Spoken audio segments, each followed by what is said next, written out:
விஜயை கலாய்த்து தள்ளிய தமிழிசை சவுந்தரராஜன். கடந்த 2024 பிப்ரவரி 2ஆம் தேதி புதிதாய் தொடங்கப்பட்ட விஜயோட தமிழக வெற்றி கழகம் இப்ப 2வது ஆண்டுல அடி எடுத்து வச்சிருக்கு. இத கட்சி தலைவர் விஜய், பொதுச் செயலாளர் புஷி ஆனந்த் உள்ளிட்ட கட்சி நிர்வாகிகள், தொண்டர்கள் கிராண்டா கொண்டாடிட்டு இருக்காங்க. அந்த வகையில மதுரையில நடந்த விழாவில் சிறப்பு விருந்தினரா கலந்துகிட்ட இயக்குனர் வெற்றிமாறன் தாவேகாவுல சேர்ந்துட்டாருன்னு வதந்தியும் பரபரன்னு பரவுச்சு. இந்த நிலையில பாஜக நிர்வாகி தமிழிசை சவுந்தரராஜன் விஜயை எப்போதும் போல பயங்கரமா கலாய்ச்சிருக்காங்க.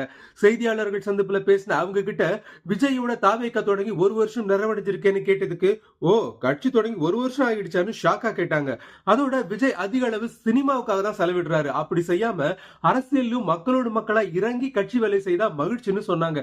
அதோட ஒர்க் ஃப்ரம் ஹோம்லயும் சோசியல் மீடியாவிலும் அரசியல் செய்யறது சரின்னு விஜய் நினைச்சா அதுக்கு நான் ஒண்ணும் பண்ண முடியாதுன்னு கலாய்ச்சி தள்ளிட்டாங்க தமிழிசை சவுந்தரராஜன். எங்களை மாதிரி தலைவர்கள் மக்களோட மக்களா வந்து வேலை செய்தாதான் நல்லது, அத விஜய் யோசிச்சு முடிவெடுக்கட்டும்னு சைடு பை சைடு அட்வைஸும் செய்திருக்காங்க.